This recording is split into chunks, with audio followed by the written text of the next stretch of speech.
At a dinner party, I accidentally bumped into my sister-in-law.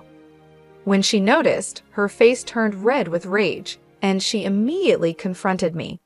Then, she grabbed a vase from the table and hit me on the head right in front of everyone. My brother sided with her, and at that moment, I decided on getting revenge and planned to call the authorities. But before they arrived, something unexpected happened that changed everything. My name is Sarah Williams, and I'm a 31-year-old human resources manager living in a comfortable apartment in Seattle, Washington. I have always been drawn to the city, the dynamic culture, the vibrant tech scene, and the warmth of the community that echoes through every neighborhood. My job keeps me involved, and I take pride in my role.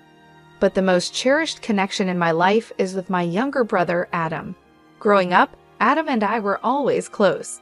He was the little brother I had wished for, and we shared numerous adventures together.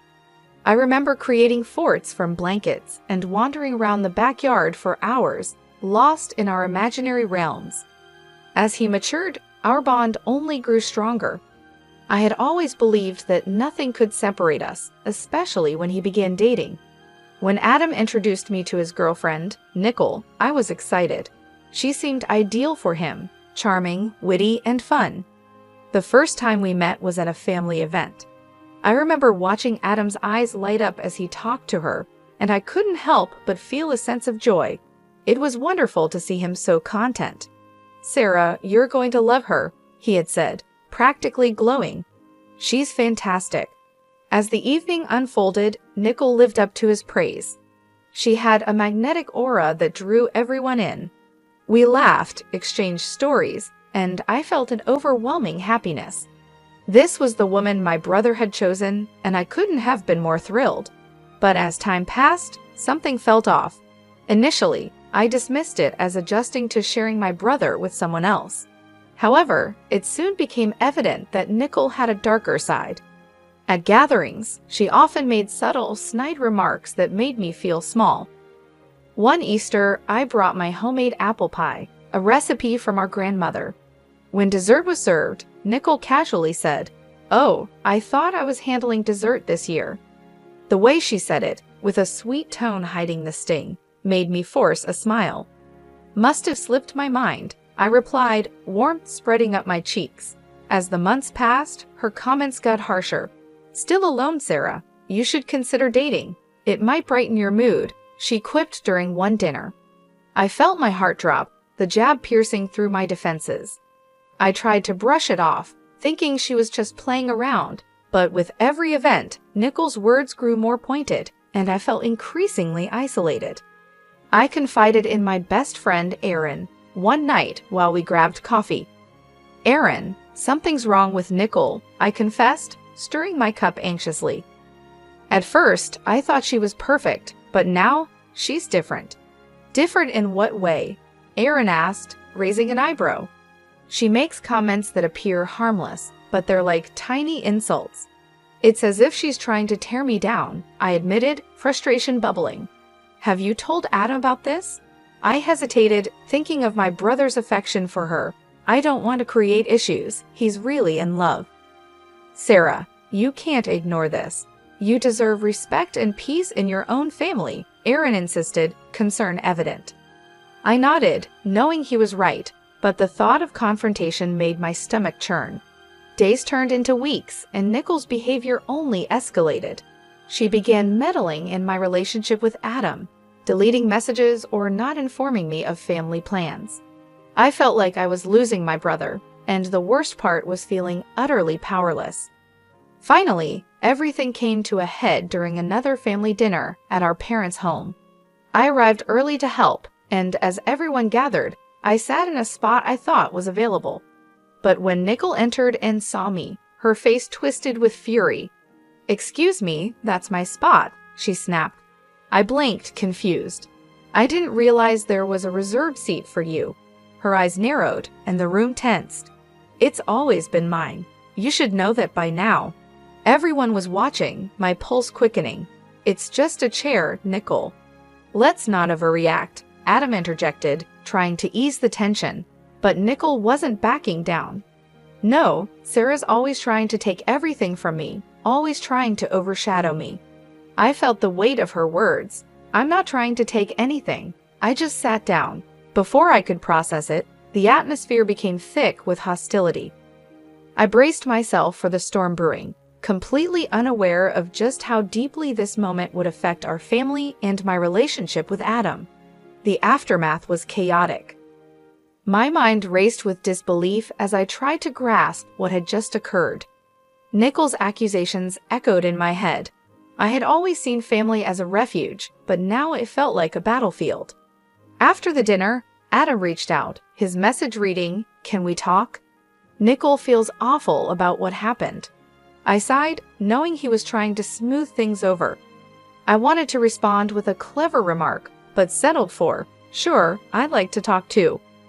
We met in a park that weekend, the sun shining brightly, but I felt a dark cloud hanging over us.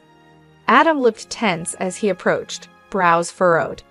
"Sarah, I'm really sorry about what happened. Nicole didn't mean for it to get out of hand." I wanted to believe him, but my words felt heavy. "Adam, it's not just about that. It's the way she treats me, the hurtful comments." His shoulders slumped. "I know she can be intense, but you have to understand, she's under a lot of pressure. Can't we avoid conflict?" Disappointment surged through me. "Avoiding it won't solve anything, Adam. I feel like she's pushing me out of your life, and I don't want that." His eyes softened, torn. "I promise I'll talk to her. Just give it some time." Weeks went by, and things only got worse. I noticed Nicole becoming more confrontational. One afternoon at a barbecue, she sidled up and said, "So Sarah, still alone? Maybe you're too picky." I felt heat creep up my cheeks. "I'm just focused on my career." "Right, because that's working out so well," she snickered, her laughter grating.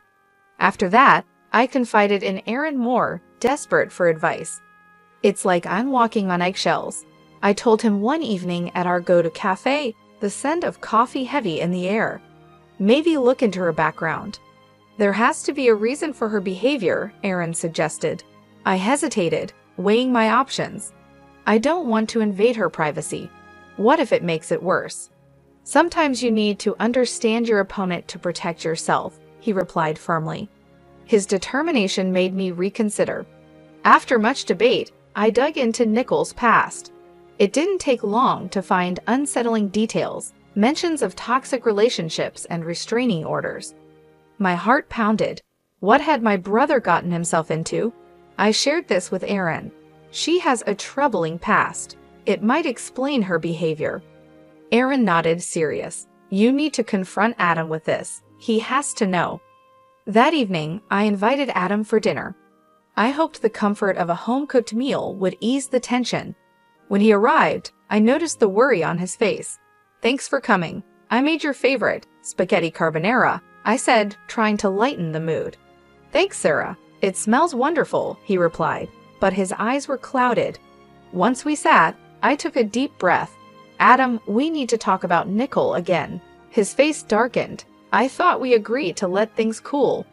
"I wish we could, but I found out some things. I don't think you really know who she is." I revealed her past relationships, restraining orders, and her attempts to sabotage my work. "She's been spreading rumors about me, and I can't let her hurt you too." Adam's expression shifted as my words sank in. "I don't know what to think, Sarah. This is a lot." Before he could say more, a loud knock startled us. My heart raced as we exchanged worried glances. "Who could it be?" he murmured. I shrugged, unease growing. As he opened the door, a wave of apprehension hit me. Standing there was Nicole, her face flushed with anger and something else. "Fear? We need to talk," she demanded. Adam glanced back at me, torn. We were in the middle of a conversation. She ignored me, her eyes locked on him. "She's poisoning you against me." My pulse quickened.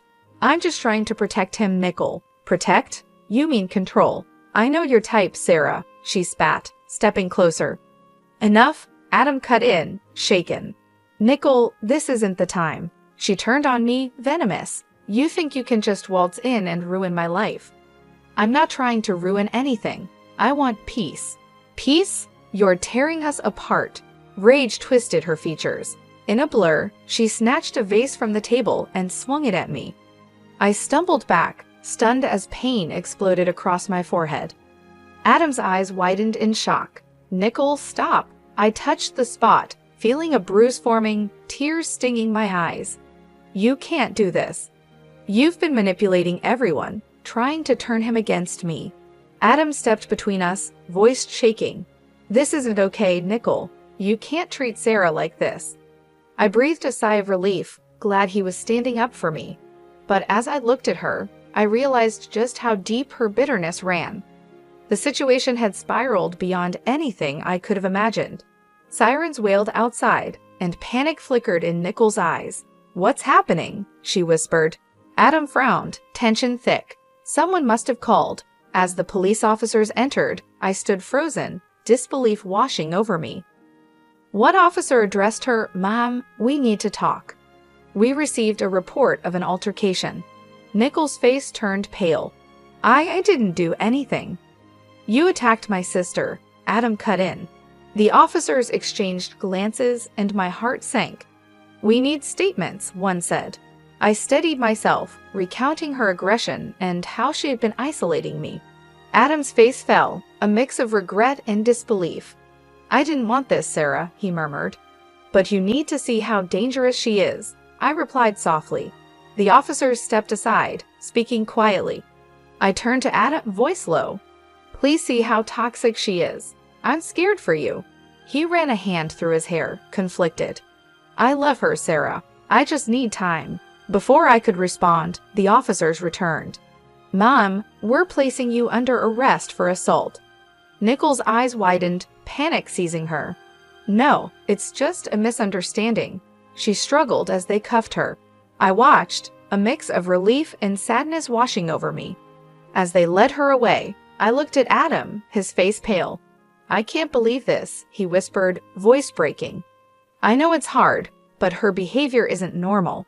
"She's been manipulating you, Adam," I said gently. Reality settled around us as the car drove off. In the weeks that followed, the fallout was brutal. Nickel was charged and sentenced. The impact on Adam was immense: anger, betrayal, sorrow. Amid the pain, I focused on rebuilding our bond. Slowly, he began to see her true nature. Aaron supported me throughout, his steady presence a lifeline. One evening, as we sat together, he took my hand. "You're strong, Sarah. I'm proud of you." "Thank you, Aaron. I couldn't have done this without you," I murmured, gratitude swelling. Reflecting on the ordeal, I realized I'd learned valuable lessons about strength, loyalty, and standing up for myself. I had confronted a toxic situation and emerged stronger. Gazing out at the Seattle skyline, I felt a renewed sense of hope. I was ready for whatever came next, knowing I had the power to shape my life and protect those I loved. Life was mine to mold, and I was prepared to move forward. Weeks passed since Nickel's arrest, and the fallout continued to weigh heavily on our family. Adam was distant and struggled to come to terms with what had happened. While I hoped the space would allow him to see things more clearly, I worried that Nickel's absence would only deepen his sense of guilt and loss. One day he called me. "Sarah, can we meet? There's something I want to talk about." My heart raced with anticipation. "Of course, let's meet at the park near your place." When I arrived, Adam looked weary. His shoulders slumped as if he carried the weight of the world. As we walked, he cleared his throat. "Sarah, I need to apologize," he began softly. "I should have seen it sooner. I should have listened to you." Tears stung my eyes. "Adam, it's not your fault. You were in love. But love isn't supposed to blind you like this. I feel like I let you down, and I let myself down." He paused, taking a deep breath. "I've been going to therapy since everything happened, and my therapist has helped me see things clearly. I kept holding on because I was scared of what it meant to let go. I was scared of being alone again." I reached out, placing a hand on his arm. "You're never alone, Adam. I'll always be here." His eyes met mine, a flicker of hope shining through the pain. "I know, and that's why I want to make amends. I've decided to press charges against Nickel for the harassment and manipulation she put us through. It's the only way to truly move forward." I stared at him, taken aback by his resolve. "Are you sure? That's a big step." "Yes," he nodded firmly. "She needs to be held accountable, and I need to rebuild myself without her shadow looming over my life. It's time to let go." I hugged him tightly, feeling a mix of pride and relief. "I'm so proud of you, Adam." With Adam's decision, things began to change. He filed charges against Nicole, citing harassment, emotional abuse, and assault. The legal proceedings were intense, but for the first time in a long while, I saw my brother standing up for himself. It was painful but necessary, and he was surrounded by support, our parents, Aaron, and me. During the trial, Nicole's toxic behavior was laid bare for everyone to see. Testimonies from her previous relationships confirmed a pattern of manipulation and violence, and she could no longer hide behind her charm. When the verdict came, the judge ruled in favor of a restraining order, ensuring she would stay out of Adam's life permanently. As the gavel struck, Nicole's face remained emotionless, but when she glanced at me, I saw a flash of hatred, one that sent a shiver down my spine. Despite her legal loss, I knew she wasn't truly defeated. It would be naive to think otherwise. But I was prepared. I had faced her wrath once before, and I wouldn't let it consume my family again. Adam, on the other hand, was finally free. In the months that followed, I watched him heal. He reconnected with old friends, rediscovered hobbies, and focused on himself. Our relationship blossomed anew, and I was grateful every day to have my brother back. One evening, as we sat in a small cafe sipping hot chocolate, Adam turned to me, his expression earnest. "Thank you, Sarah, for never giving up on me." I smiled softly. "We're family, Adam. That's what family does." It took a long time, but our family found its rhythm again. Adam moved into a new apartment, one free of painful memories. He started volunteering at a local community center, finding solace in helping others. Our parents, once wary of stepping in, became more involved and supportive, ensuring Adam never felt isolated again. As for me, I channeled the lessons I'd learned into my own life. I focused on building healthier relationships and continued leaning on Aaron, who had been my rock through it all. Slowly, our friendship evolved into something deeper. One crisp autumn morning, as we strolled through a bustling farmer's market, Aaron took my hand in his. "You know, I've always admired your strength, Sarah," he murmured, his voice steady and warm. "I want to be there for you, like you've always been for others." My heart swelled. "You already are, Aaron," and I couldn't ask for more. We walked together, the promise of something new and beautiful blooming between us. And as I looked forward, I realized that my life, once overshadowed by a toxic presence, was now filled with light, love, and the strength I had always possessed. Life, as unpredictable as it was, had given me the opportunity to rebuild, and I was determined to embrace every moment. Because I had learned that true power comes not from holding on to what hurts, but from letting go, healing, and choosing to fight for peace.